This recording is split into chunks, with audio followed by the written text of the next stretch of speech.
Dragi učenici, danas ćete naučiti kako to biljke rastu i razvijaju se. Prije svega, prvo moramo posaditi sjeme u zemlju.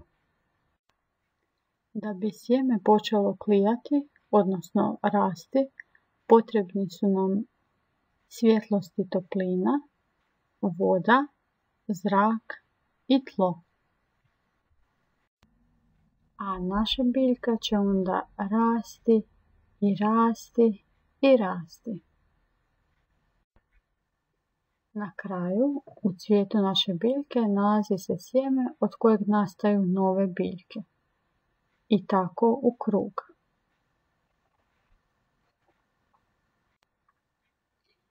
Ovaj se sadržaj nalazi u vašim udžbenicima iz prirode na 92. i 93. stranici. Promotrite sliku. Ovdje vidimo rast i razvoj maslačka. Biljke su živa bića. Život biljke počinje iz sjemenke. Sjemenka će proklijati ako padne na tlo i ako ima dovoljno vode, svjetlosti, topline i zraka. Iz proklijale sjemenke tada će se razviti biljka.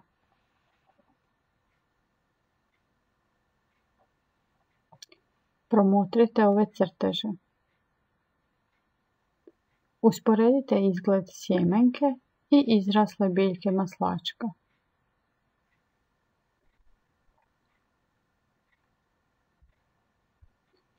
Sada možete otvoriti svoje bilježnice, napisati naslov Rast i razvoj biljke i nacrtati razvoj maslačka, odnosno kako on raste i mijenja se.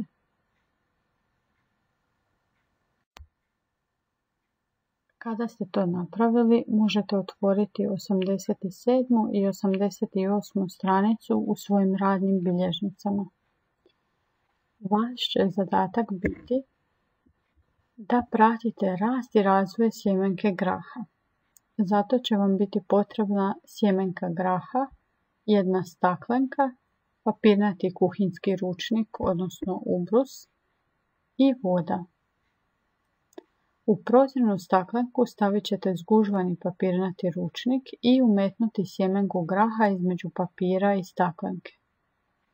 Stavit ćete posudu na prozor. Svaki dan vodom ćete poprskati papirnati ručnik u staklenci.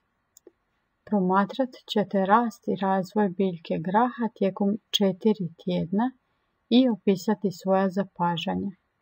Ovdje ćete nacrtati rast i razvoj biljke graha, odnosno ono što ste primijetili. Drugi zadatak kaže da u prazne okvire nacrtate i napišete što je sve biljci potrebno za njezin rast i razvoj. Danas ste to i naučili. U trećem zadatku promotrit ćete sliku biljke i odgovoriti na sljedeća pitanja. Kako izgleda biljka na slici i što je ovoj biljci nedostajalo za njezin rast i razvoj.